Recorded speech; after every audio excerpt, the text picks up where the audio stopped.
Bismillahirrahmanirrahim. Alhamdulillahi rabbil alamin wa afdhalus salati wa atammu taslimi ala sayyidina Muhammadin wa ala alihi wa sahbihi ajmain. Rabbi shrah li sadri wa yassir li amri wa hlul 'uqdatam min lisani yafqahu qawli. Subhanaka la ilma lana illa ma 'allamtana innaka antal alimul hakim. Allahumma akhrijna min zulumatil wahmi wa akrimna binuril fahmi waftah alaina bima'rifatil ilmi wa sahhil akhlaqana bil hilm waj'alna mimman yastami'una al-qawla fayattabi'una ahsanah.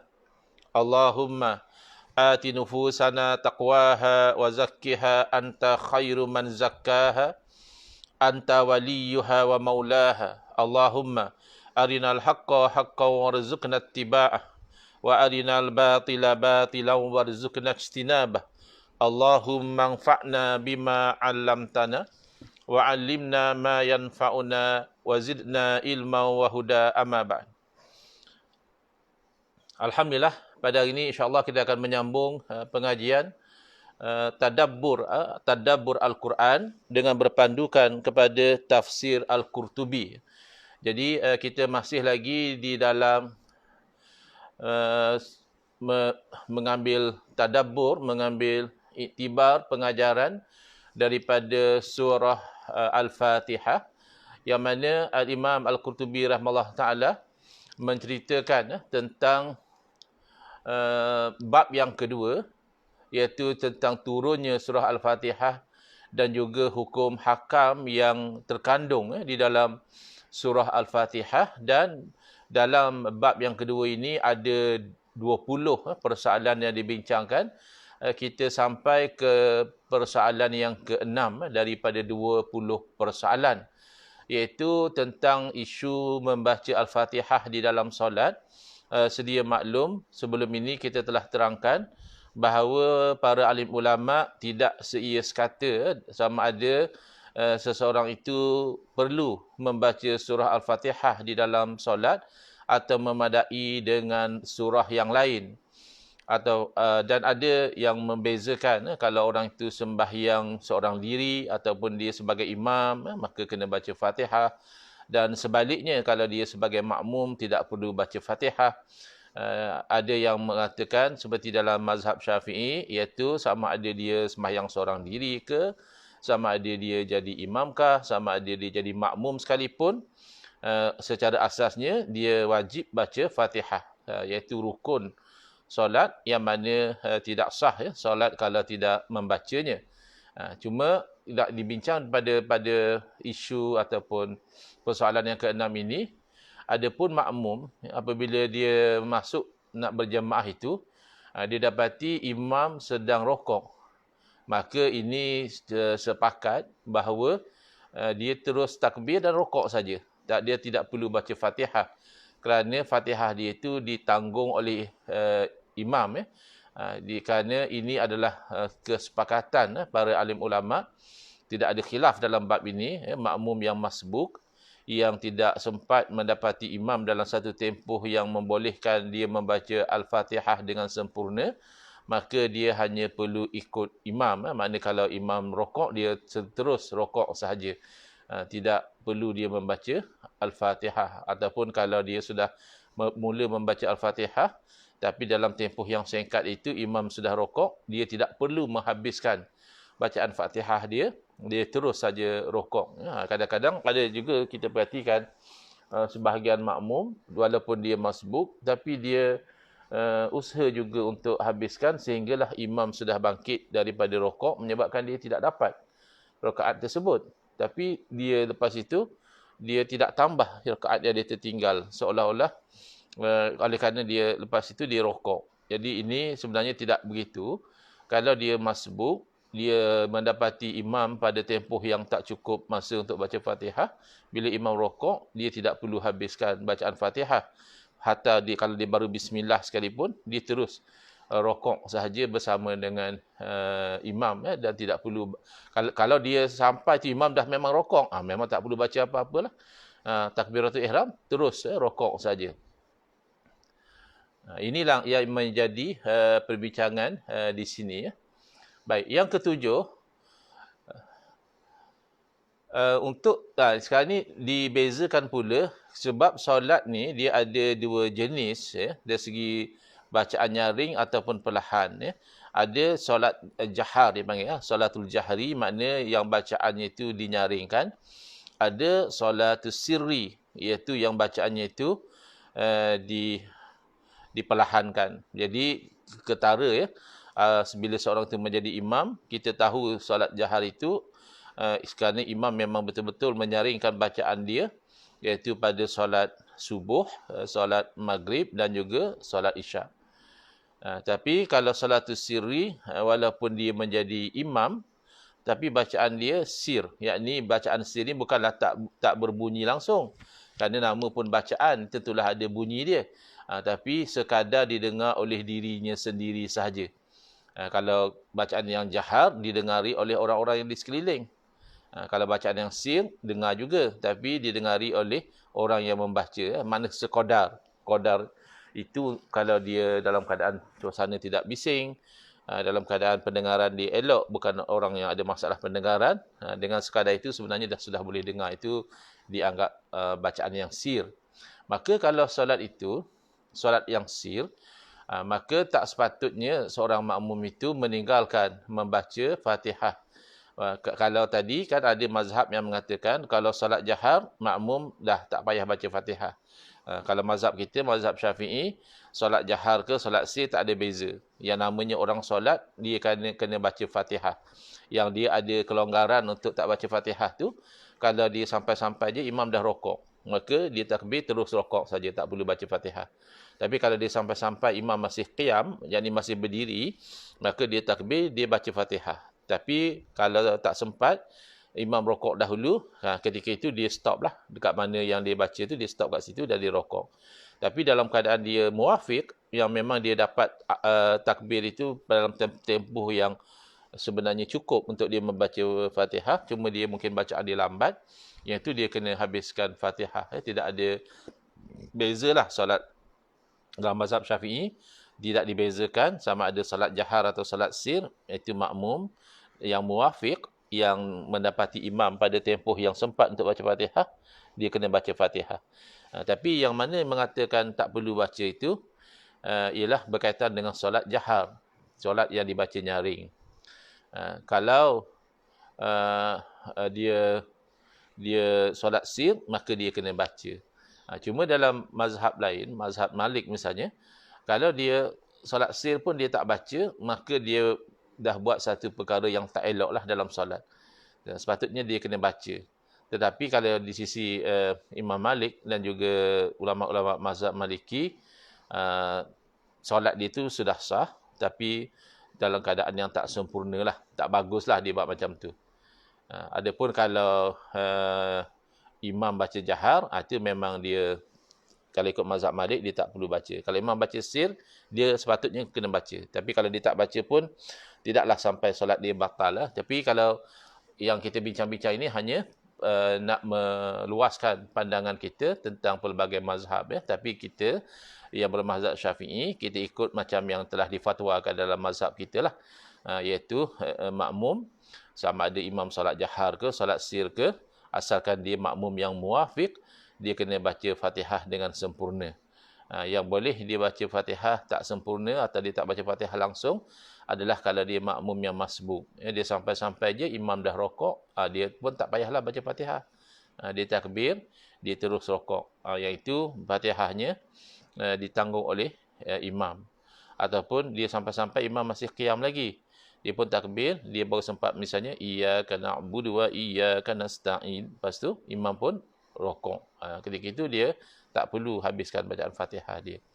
Tapi dalam keadaan yang lain, dia yang muafiq tadi, dalam mazhab kita, dia mazhab Syafi'i, mazhab kita, dia kena baca Fatihah. Yang kita cerita ni mazhab Malik, dan memang tidak mengherankanlah kerana Imam Al-Qurtubi rahimahullah ta'ala adalah salah seorang ulama dalam mazhab Maliki. Jadi sebenarnya berlapang dada dengan perbezaan pandangan ini telah lama diamalkan oleh umat Islam ahli sunnati wal jamaah, sehinggalah ada segelintir yang membawa isu-isu khilaf ni jadi sebagai punca perbalahan. Lalu apabila dijawab isu yang mereka bangkitkan, mereka pula berlagak, oh kita kena berlapang dada dengan kepelbagaian mazhab. Padahal berlapang dada dengan kepelbagaian mazhab ini telah lama diamalkan oleh umat Islam. Baik. Yang ke-8. Pendapat yang masyhur dalam mazhab Malik,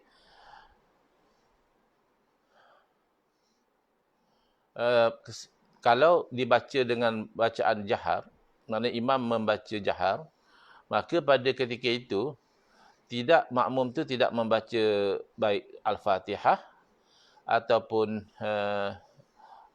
ketika imam membaca, maknanya sama ada membaca Fatihah ataupun membaca surah, maka makmum tidak baca Fatihah ataupun bacaan-bacaan yang lain. Ini pandangan yang masyhur dalam mazhab Malik. Kalau dalam mazhab kita, ketika imam membaca, ya kita sayugi untuk diam, kecuali kalau kita itu perlu membaca Fatihah, maka walaupun imam misalnya sedang membaca surah, tapi kita masih belum selesai baca Fatihah, kita baca Fatihah. Tetapi yang masyhur dalam mazhab Malik, tidak. Fatihah pun tidak, ataupun apatah lagi ayat-ayat yang lain, ketika imam sedang membaca, makmum diam saja. Kenapa? Kerana ini yang mereka fahami daripada firman Allah Ta'ala, surah Al-A'raf ayat 204, Allah berfirman, wa idza quri'al Qur'anu fastami'u lahu wa ansitu. Jadi mereka ambil makna daripada ayat ini dan mereka pakai juga dalam solat.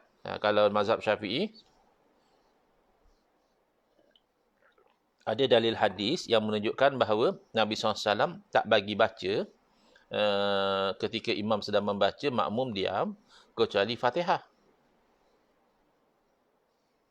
Jadi mazhab Syafi'i memahami kalau Fatihah kena baca sebab ia rukun. Walaupun imam sedang baca surah, tapi makmum yang belum baca Fatihah, dia habiskan baca Fatihah dia. Tetapi berbeza dengan pandangan yang masyhur dalam mazhab Malik, mereka tidak fokus kepada yang hadis yang dipegang oleh mazhab Syafi'i tadi, iaitu Nabi SAW melarang orang yang jadi makmum daripada membaca ketika imam sedang membaca, kecuali kalau surah Al-Fatihah. Maknanya ada satu pengecualian di situ. Tapi mereka lebih fokus kepada keumuman perintah Allah Ta'ala dalam Al-Quran. Apabila dibaca Al-Quran, hendaklah kamu semua dengar bacaan tadi, wa ansitu, dan hendaklah kamu semua tu diam. Jadi mengambil makna umum daripada ayat Al-Quran ini, kalau imam sedang membaca, makmum kena diam. Dan sabda Nabi SAW, mali unaza'ul Quran.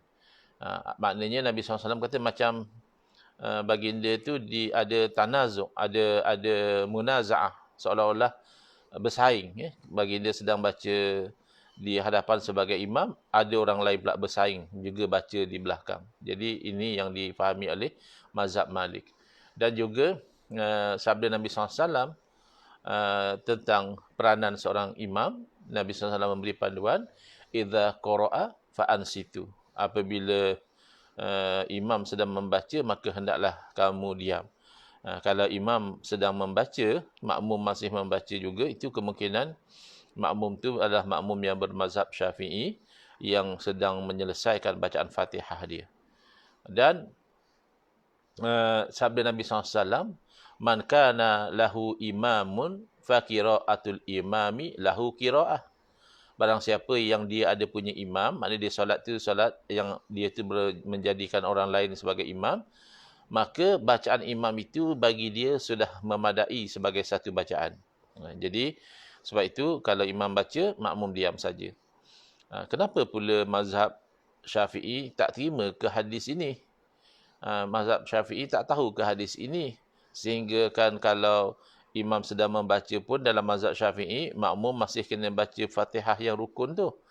Sebenarnya mazhab Syafi'i, ulama-ulama tahu tentang hadis man kana lahu imamun fa qira'atul imam lahu qira'ah ni.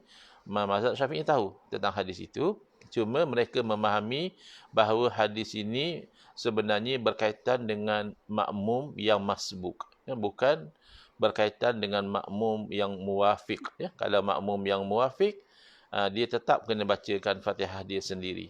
Tetapi kalau makmum yang masbuk, yang inilah yang dikata man kana lahu imamun fa qiraatul imam lahu qiraah. Barang siapa yang punya imam, maka bacaan imam tu sudah memadai untuk dia tu sebagai satu bacaan. Dia tak perlu baca lagi.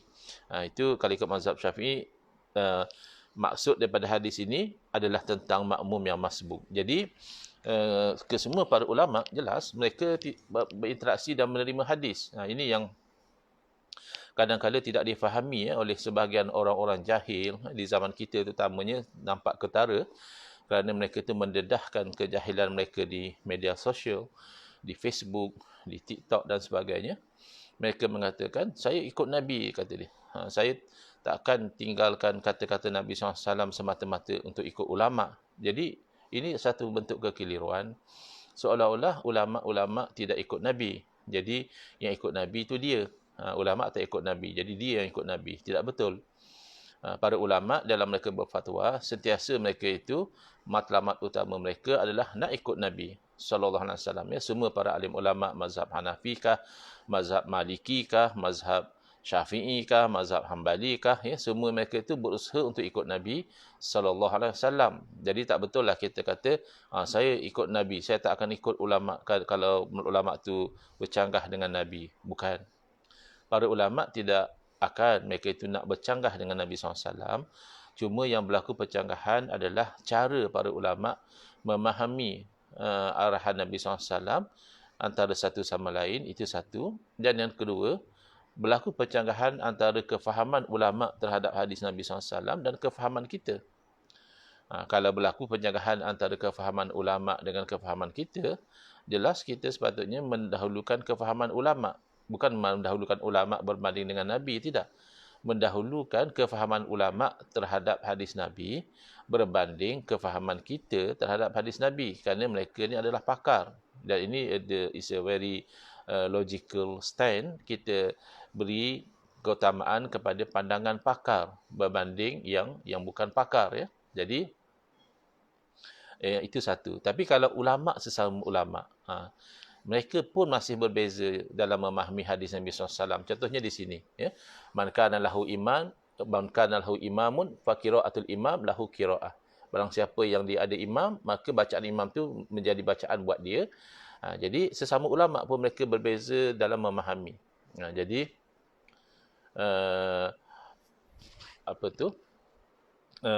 ulama dalam mazhab Malik memahami ini umum, asalkan ada imam dah tak perlu lagi baca kerana bacaan imam itu sudah memadai. Sementara mazhab Syafi'i memahami hadis ini sebenarnya bermaksud untuk makmum yang masbuk.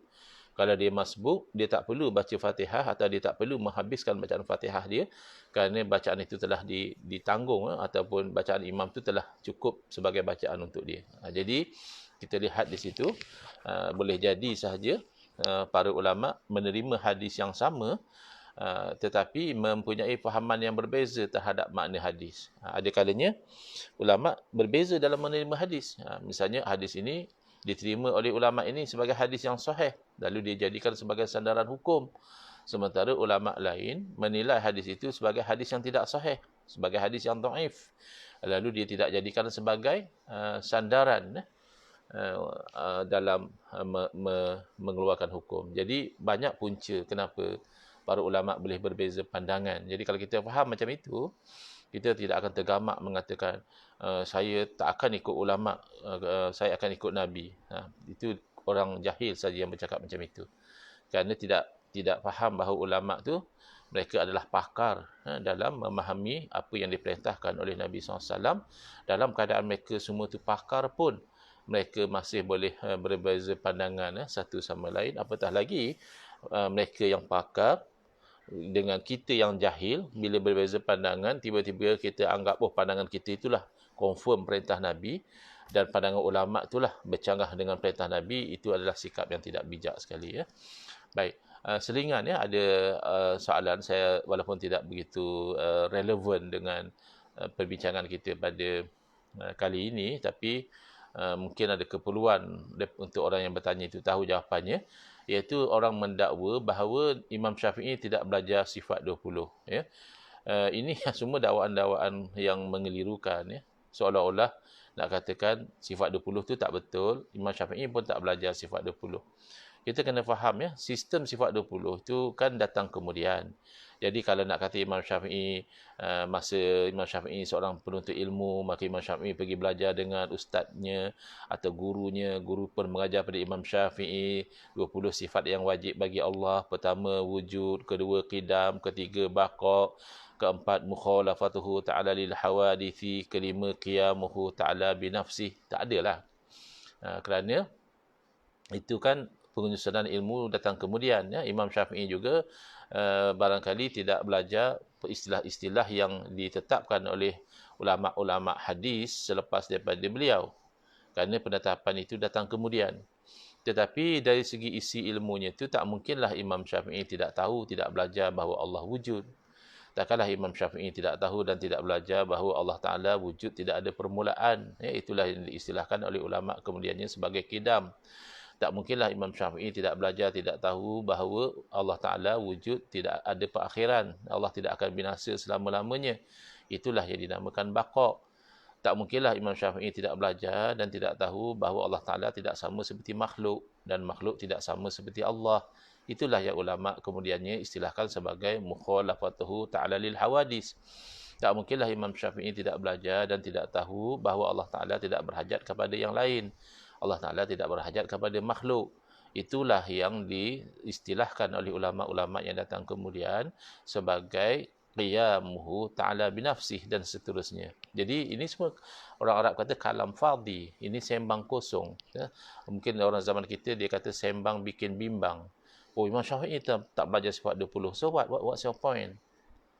What's your point? You nak cakap kita jangan belajar sifat 20 ke apa? You nak cakap kita jangan beriman dengan sifat 20 ke macam mana? Kalau you nak cakap kita jangan belajar sifat 20, then kita nak belajar apa? Nak kenal Allah Ta'ala. Kalau kamu cakap jangan beriman dengan sifat 20, itu lagi parah. Berarti kamu ajak orang jadi kafir. Jangan kata Allah wujud. Cakap Allah baru wujud. Cakap Allah satu masa akan binasa. Cakap Allah ni sama je macam makhluk, atau makhluk sama je macam Allah, atau cakap Allah sebenarnya berhajat kepada makhluk. Itu ke yang kamu nak capai? So what's the point? Ini percakapan-percakapan yang bikin bimbang, tak ada faedah. Jadi dia boleh mengelirukan seolah-olah Imam Syafi'i menolak sifat 20. Itu yang seolahnya poin yang dia nak sampaikan, padahal tidak demikian. Cuma sistem nak bilang sifat 20 tu belum wujud di zaman Imam Syafi'i rahimahullah ta'ala secara tersusun, yang wujudnya isinya tu. Jadi ada orang jahil yang tak faham, tapi excited nak menghentam orang bila saya terangkan. Sebab ada orang kata ilmu sifat 20 ni adalah bid'ah, benda baru. Jadi saya terangkan tidak. Yang bid'ah tu hanya penyusunan, maknanya benda penyusunan tu yang baru, ilmunya tidak baru. Bahkan di zaman Nabi SAW telah ada ilmu sifat 20 ni. Maknanya orang tahu Allah wujud tidak ada permulaan. Orang tahu Allah wujud tidak ada perakhiran. Bahkan saya kata semenjak zaman Nabi Adam AS sudah ada ilmu sifat 20 ni. Orang zaman Nabi Adam yang beriman, pasti dia tahu Allah wujud. Pasti dia tahu Allah wujud tidak ada permulaan. Dan seterusnya, pasti dia tahu Allah Maha Esa. Pasti dia tahu Allah Maha Berkuasa dan sebagainya. Tapi ada orang jahil tapi gairah untuk menghentam orang lain. Kata dia, Ustaz engku dakwa sifat 20 ni wujud sejak zaman Nabi Adam. Ini kan kejahilan yang nyata. Sifat 20 tu wujud tidak ada permulaan. Sifat ni berdiri pada zat Allah Ta'ala. Zat Allah Ta'ala wujud tidak ada permulaan. Takkanlah sifatnya baru wujud. Takkanlah Nabi Adam wujud, barulah sifat 20 ni wujud. Bukan. Maknanya zaman Nabi Adam pun orang Islam dah tahu tentang sifat 20. Cuma dia tidaklah membilang wujud qidam baqa' sebagaimana yang disusun oleh para ulama selepas daripada Imam Abu Hasan Asy'ari. Itu saja. Tapi semenjak zaman Nabi Adam AS, orang Islam dah tahu kata Allah wujud.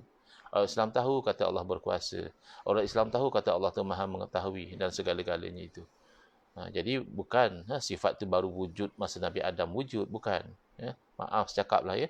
Sepatutnya orang ni fokuslah buat kerja dia, ya. Jangan buat kerja orang lain, ya. Kamu tidak belajar agama, kamu hanya kerja bidang lain, Bukan hina pekerjaan kamu itu, tapi hinanya itu perbuatan kamu berlagak pandai dalam bidang agama sedangkan kamu jahil. Itu yang hina kat situ.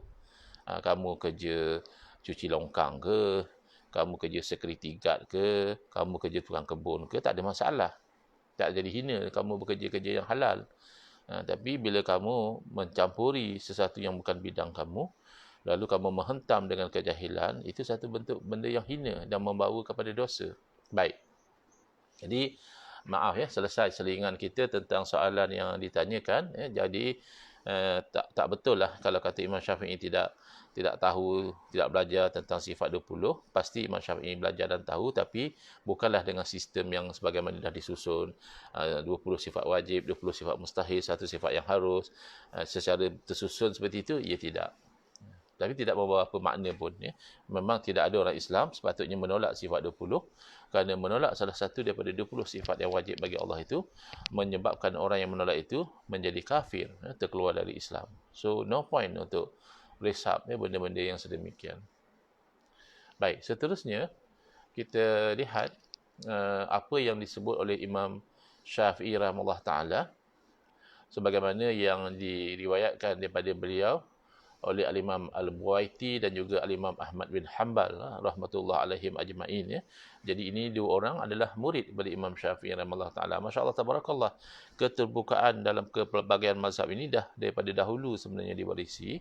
Bayangkan Imam Ahmad bin Hanbal rahimahullah taala banyak sahaja fatwa-fatwa beliau yang tidak sama dengan fatwa Imam Syafi'i rahimahullah taala. Padahal Imam Syafi'i itu guru beliau, guru yang sangat beliau hormati. Tetapi setelah Imam Ahmad sendiri, level keilmuan beliau telah sampai kepada level mujtahid, maka beliau tidak lagi terikat dengan fatwa guru beliau. Beliau berfatwa sendiri, ada kalanya fatwa beliau sama seperti fatwa guru beliau, iaitu Imam Syafi'i rahimahullah ta'ala, dan tidak jarang fatwa beliau berbeza. Tetap tidak mengurangkan rasa hormat beliau kepada Imam Syafi'i rahimahullah ta'ala. Tidak pernah beliau menuduh Imam Syafi'i itu menolak hadis atau menyanggah kalam Nabi, tidak. Kerana beliau faham bahawa berbeza dalam memahami Quran dan hadis itu di kalangan para ulama adalah satu perkara yang biasa. Sehingga kan Nabi SAW sendiri telah memberi jaminan bila ulama-ulama ini, orang-orang yang mujtahid ini berijtihad, bila mereka betul dapat 2 pahala dan sekiranya mereka salah pun masih dapat 1 pahala. Kerana mereka dah berusaha yang terbaik. Mereka sudah punya ilmu yang sepatutnya. Berbeza dengan kita yang jahil, kalau kita pandai-pandai mengeluarkan fatwa daripada kejahilan kita, kalau kebetulan betul pun kita masih lagi berdosa. Kerana kita telah melanggar larangan Allah Ta'ala, وَلَا تَقْفُ مَا لَيْسَ لَكَ بِهِ ilmun. Jangan kamu ikut apa sesuatu yang kamu tidak punya ilmu tentangnya. Jadi, inilah yang dipegang oleh Imam Syafi'i rahimahullah ta'ala kalau mengikut riwayat daripada Imam Al-Buaiti dan Imam Ahmad bin Hanbal, iaitu satu orang pun tidak sah solat dia sehinggalah dia membaca suratul Fatihah pada setiap rakaat. Tidak ada beza sama ada dia jadi imam atau dia jadi makmum, sama ada imam membaca secara jahar ataupun imam membaca secara sir, asalkan orang itu musallin, asalkan orang itu namanya orang yang bersolat, dia mesti baca Fatihah pada setiap rakaat. Saya makmum kan, saya tak payah baca Fatihah. Ikut pandangan Imam Syafi'i tidak. Kamu makmum pun kamu kena baca Fatihah. Tapi kan imam baca kuat. Ya, imam baca kuat pun kamu kena baca Fatihah. Jelas ya?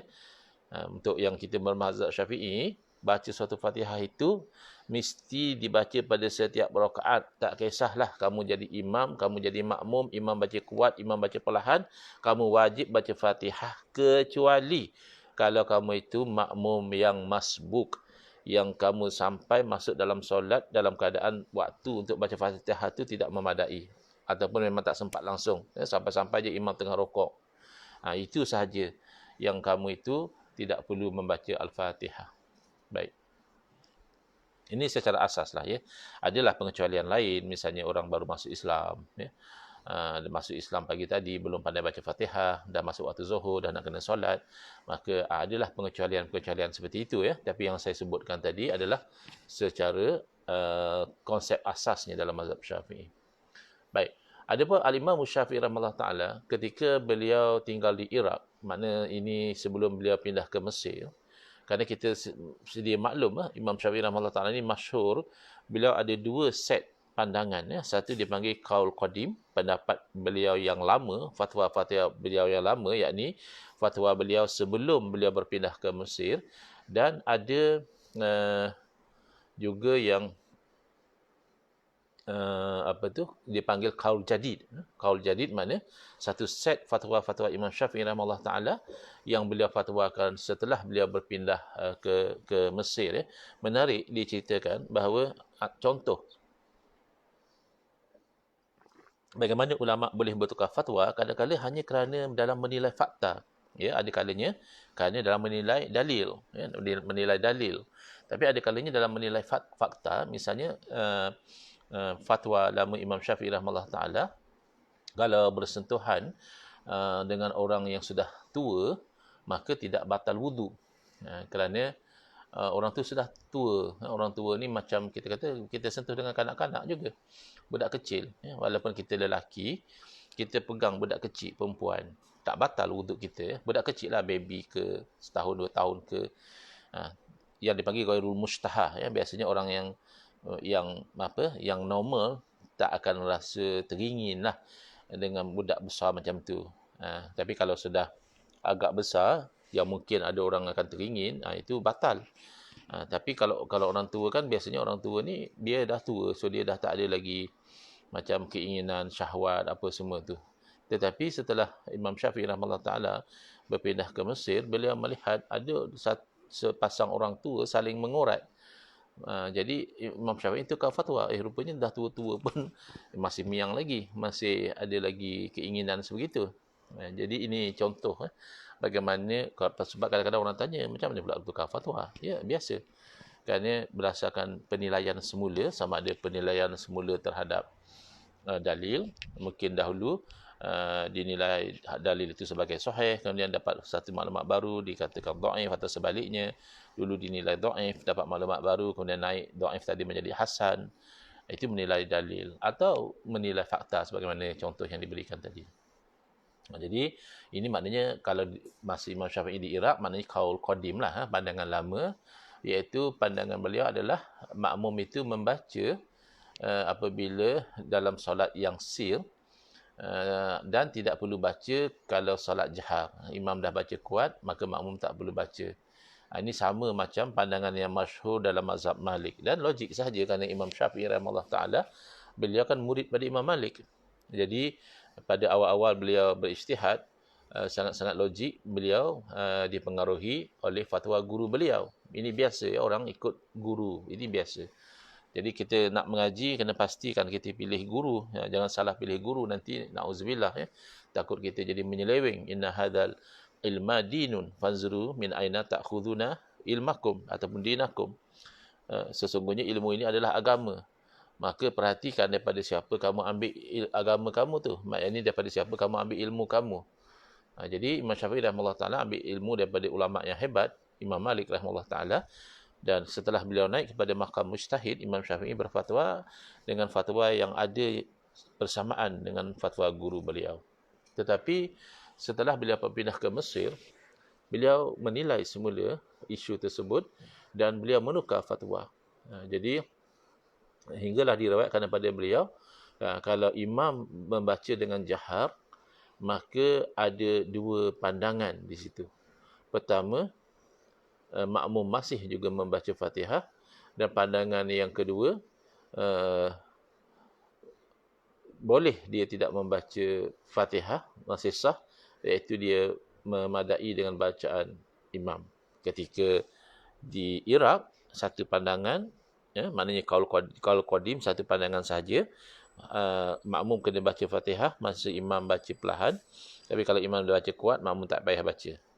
Bila dah pindah ke Mesir, ada dua pandangan. Satu pandangan, makmum kena baca. Tak ada beza. Imam baca perlahan ke, imam baca kuat, makmum memang kena baca. Dan pandangan yang kedua, dalam keadaan imam membaca dengan nyaring, makmum masih ada pilihan untuk tidak membaca. Maknanya solat masih sah lagi, tapi tidak sempurna lah.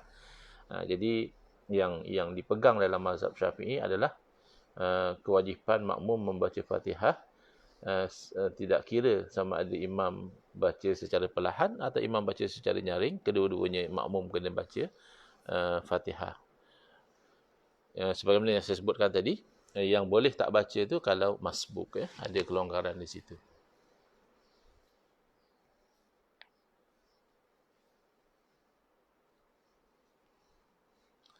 Baik, ada yang tanya tentang baca Fatihah. Betul ya. Memang masyhur mazhab Hanafi tak perlu baca Fatihah. Kerana dia khilaf kat situ pada memahami hadis la solata liman lam yaqra bi Fatihatil kitab ataupun bi ummil kitab. Tak ada solat bagi orang yang tak baca Fatihah lah. Fatihatul kitab atau ummul kitab tu maknanya Fatihah lah. Jadi bila kata la solata, makna ada penafian di situ, tidak ada solat. Apa maksud tidak ada solat di situ? Jadi ulama-ulama yang mengatakan tidak sah, maka itu adalah kerana menafikan kesahihan, la sihhata, menafikan kesahihan. Adapun mazhab Hanafi mengatakan masih sah walaupun tak baca Fatihah, kerana mereka mengatakan la solata itu bukan makna tidak sah, tapi menafikan kesempurnaan. Maknanya la yakmul, la kamala, tidak ada kesempurnaan. Maknanya solat sah tapi tak berapa sempurna. Yang sempurna adalah baca Fatihah. Tapi kalau orang yang bijak, walaupun dia mazhab Hanafi, dia akan baca Fatihah. Kerana dia akan kurus daripada khilaf. Semua ulama akan iktiraf. Dan kerana dalam mazhab dia pun, tak baca Fatihah tu solat tak berapa sempurna. Ya? Baik. Boleh tak baca Fatihah kalau masbuk? Masbuk memang kita baca Fatihah. Cuma sekadar yang sempat je lah. Yang tak sempat tu kita tinggal. Kerana kalau kita teruskan juga dan imam sudah bangkit daripada rokok, kita terlepaslah rakaat tu. Kita tak dapatlah rakaat dengan imam tu. Dan kalau memang kita datang tu imam dah tengah rokok, memang jangan baca teruslah. Kerana kalau bila kita baca dan imam bangkit daripada rokok, tak sempatlah. Baik. Dah jadi kelas fiqh lah pula macam ni. kita tadabbur je. Kita adalah kita begitu mendalam tentang hukum hakam. Setakat yang kita sentuh sikit sebanyak, moga-moga ada manfaat lah. Tapi actually kelas kita ni kelas tadabbur Al-Quran, bukan really kelas fiqh as such, tidak. Cuma oleh kerana dalam tafsir Al-Qurtubi ni ada disentuh juga tentang hukum, maka sedikit sebanyak kita ceritakan dan penceritaan ini tidak terikat kepada satu mazhab. Penceritaan ini dalam memahami apa yang dibincangkan oleh para ulama. Ada mazhab yang kata begini, ada mazhab yang kata begitu. Baik. Dan berkata Ibn Wahhab. Begitu juga Imam Ashhab dan Ibn Abdul Hakam dan Ibn Habib dan juga ulama-ulama daripada Kufah. Mereka berpandangan Ibn Wahhab ni, kalau tak silap saya, Ibn Wahhab mazhab Syafi'i juga, kalau tak silap saya. Ada kadang-kadang ada juga ulama mazhab Syafi'i, tapi fatwa dalam isu tertentu tak sama dengan fatwa Imam Syafi'i. Itu biasa. Sebab tu tak betul lah kalau ada orang mendakwa kononnya orang-orang ta'assub mazhab buat ilmu usul fiqh jadi susah. Ini dakwaan palsu. Mana ada isu ta'assub mazhab? Mereka sama fatwa kerana mereka itu sama kaedah, sama manhaj. Tapi ada kalanya walaupun kaedah dan manhaj sama, fatwa mereka masih boleh berbeza. Jadi tidak jarang berlaku dia ni mazhab Syafi'i, tapi dalam isu tertentu fatwanya berbeza dengan fatwa Imam Syafi'i. Demikian, dia ni murid Imam Abu Hanifah, tapi dalam isu tertentu fatwa dia sama dengan Imam Syafi'i, berbeza dengan Imam Abu Hanifah. Ini biasa. Jadi tuduhan ta'assub itu sebenarnya tuduhan palsu yang nak merendah-rendahkan nilai fatwa para alim ulama. Jangan terikut-ikut dengan orang yang suka merendah-rendahkan para alim ulama dengan tuduhan ta'assub dan sebagainya. Kerana dari segi fakta dan data jelas tidak ada isu ta'assub. Kalau ada seorang dua tu kita tak boleh nafikan lah. Manusia ni sentiasa ada yang lari daripada landasan tu. Tapi maknanya kata kalau secara umum kamu nak tuduh ilmu usul fiqh ni dirosakkan oleh ulama-ulama mazhab yang ta'assub dengan mazhab, tak betul. Macam itu. Baik. Jadi ini pandangan yang mengatakan kalau dah jadi makmum tak perlu baca apa-apa. Sama ada imam tu baca jahar ke. Tadi tu kalau imam baca jahar saja. Yang ni lebih santai lagi.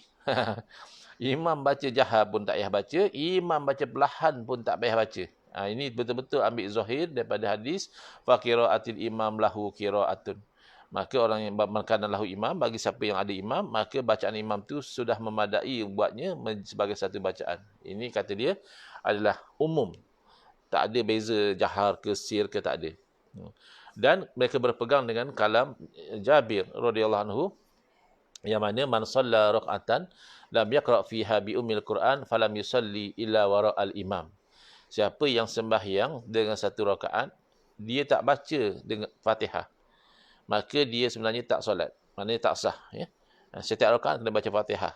Illa wara'al imam. Kecuali kalau dia tu sembahyang belakang imam. Maknanya dia jadi makmum, itu tak apa. Dia tak payah baca Fatihah pun sembahyang dia sah.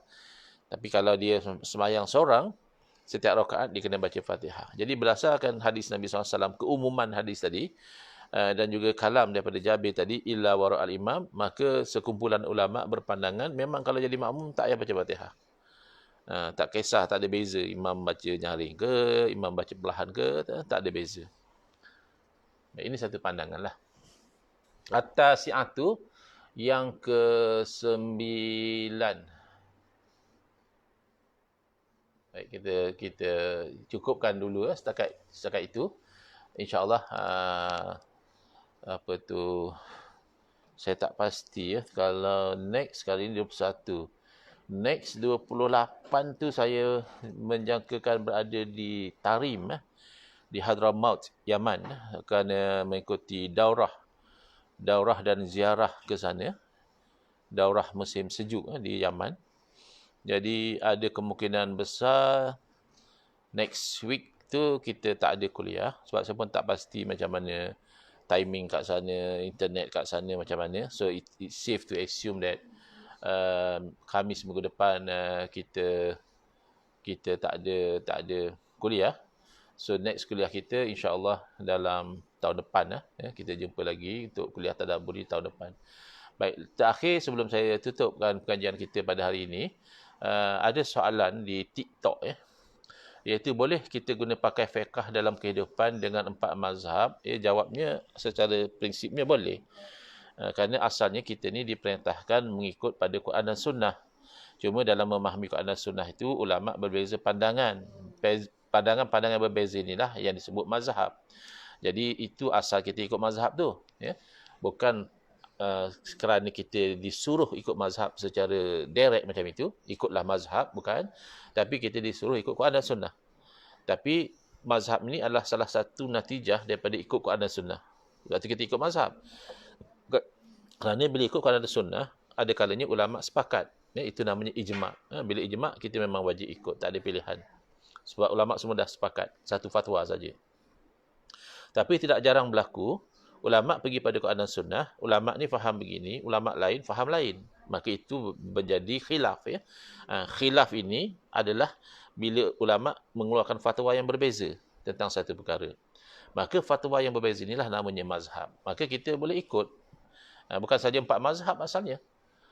Bukan ada 4 mazhab saja. Ada banyak lagi mazhab, puluhan-puluhan mazhab lagi. Jadi secara asalnya, jangankan 4 mazhab, mazhab-mazhab lain pun kita boleh ikut secara asalnya. Tetapi kenapa akhirnya jadi 4 mazhab? Kita ambil yang itu dahulu Kerana takdir Allah Ta'ala selain daripada 4 mazhab ini tak sampai kepada kita secara sempurna. Pupus Mungkinlah kita dapat 1-2 riwayat tentang pandangan imam ni dalam isu ni, pandangan sahabat Nabi ni dalam isu ni. Tetapi secara sempurna, tinggal 4 mazhab saja yang diriwayatkan daripada guru kepada murid sampailah ke zaman kita ini dengan riwayat yang mutawatir, yang tidak ada keraguan. Maka sebab itulah kita disuruh ikut 4 mazhab ini. Yang lain tu bukan sebab yang lain tu tak bagus atau mazhab mereka batil, tidak. Tapi kerana tak sampai. Bila benda tak sampai atau tidak sampai dengan sempurna, maka tidak selamat untuk diikuti. Jadi bila kita diikut 4 mazhab, maka kita disuruh ikut sesuatu yang berdasarkan ilmu. Jadi kita ada ilmu mazhab yang mana sebenarnya? Kalau kita ada ilmu mazhab Syafi'i, maka kita taklid mazhab Syafi'i. Jadi kalau kita ikut mazhab Hambali, kita ada ilmu tentang mazhab Hambali misalnya, sebab kita mengaji dengan guru-guru Hambali, maka kita ikut mazhab Hambali. Tak, kita belajar mazhab Malik, guru kita ulama Malikiyah, ilmu yang ada pada kita ilmu mazhab Malik, kita taklid mazhab Maliki kerana kita asalnya nak beramal dengan ilmu. Tetapi tidak menafikan mungkin dalam keadaan tertentu kita ada keperluan untuk taklid kepada mazhab lain. Contohnya lah kita sekarang ni ada ilmu tentang mazhab Syafi'i. Jadi kita taklid mazhab Syafi'i. Tapi ada sesuatu perkara menyebabkan sebenarnya tu kalau kita betul strictly ikut mazhab Syafi'i jadi sempit. Sedangkan kaedahnya idza dhaqal amru ittasa'. Apabila satu urusan tu jadi sempit, dia akan jadi luas balik. Maka di situ kita ambil ilmu. Oh, rupanya mazhab lain ada yang berfatwa yang nampaknya sesuai, memberi satu kelapangan kepada kesempitan yang sedang kita hadapi tadi. Maka ketika itu kita bertaklid kepada mazhab tadi dengan jalan ilmu. Bukan macam setengah orang, mana yang senang. Aku rasa ni senang, taklidnya ni. Aku rasa ni senang, aku taklidnya ni. Bukan. Itu dilarang kerana dia boleh membawa kepada talfiq, mencampur adukkan mazhab yang akhirnya membawa kepada mengikut hawa nafsu. Mengikut hawa nafsu tu dilarang, ya. Dan akhirnya boleh jadi perbuatan kita itu satu mazhab pun tidak iktiraf. Kerana yang ini menganggap batal daripada sudut ini, yang ini menganggap tidak sah daripada sudut ini. Kerana kita gabung mengikut hawa nafsu. Yang boleh itu kita taklid mazhab lain dengan jalan belajar. Dan bila kita ada keperluan untuk bertaklid ataupun memang mufti kita memilih untuk berfatwa dengan pandangan itu misalnya, dan dah dipentahkan oleh pihak berkuasa, maka itu kita ikut fatwa tersebut. Baik. Dan yang tadi saya kata yang tu yang terakhir, tapi sebab kasihan ada orang baru masuk dan dia kata dia confuse pula baca Fatihah tadi. Senang saja, ya. Yang tadi yang kita cerita macam-macam tu adalah perbincangan perbincangan yang luas, ya, tentang pelbagai pandangan mazhab. Tetapi untuk kita beramal, kalau kita ni mazhab Syafi'i, mudah saja. As long as kita tu sembahyang, tak kisahlah kita sembahyang seorang diri ke, kita tu jadi makmum ke, kita jadi imam ke, asalkan kita sembahyang, maka wajib kita baca Fatihah pada setiap rakaat. Ya, kena baca Fatihah. Kalau tidak, tak sah sembahyang kita. Kecuali kalau kita makmum yang masbuk. Maknanya kita jadi makmum tapi dalam keadaan bila kita takbir tu, waktu untuk kita baca Fatihah tu tak cukup. Ketika itu terangkatlah kewajipan kita baca Fatihah tadi. Misalnya kalau kita datang-datang imam tengah rokok, maka tak perlu kita baca Fatihah dah. Kita Allah Akbar takbir waktu ihram terus kita rokok. Ataupun imam tengah sujud sekalipun, kita takbir terus kita sujud. Tak perlu baca Fatihah lagi. Ataupun kita sampai imam tengah qiyam, masih berdiri lagi, maka takbir kita pun baca Fatihah. Tapi oleh kerana kita lambat, imam terus tak lama, misalnya kita baru baca Alhamdulillah Rabbil Alamin, imam dah rokok, pun kita rokok. Itu memudahkan orang yang bertanya tadi. Ikut mazhab kita Syafi'i macam itu. Baca Fatihah itu rukun solat, tak sah kalau kita tak baca, dan kena baca pada setiap rakaat.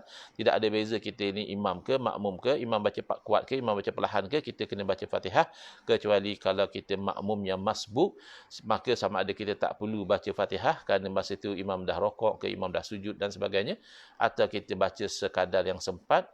Bila imam rokok, maka kita hentikan bacaan Fatihah dan rokok bersama imam, ya. Moga-moga yang bertanya dapat kefahaman dan juga orang lain yang mendengar juga mendapat kefahaman. Hadza wabillahi taufiq wal hidayah. Wassalamualaikum warahmatullahi wabarakatuh.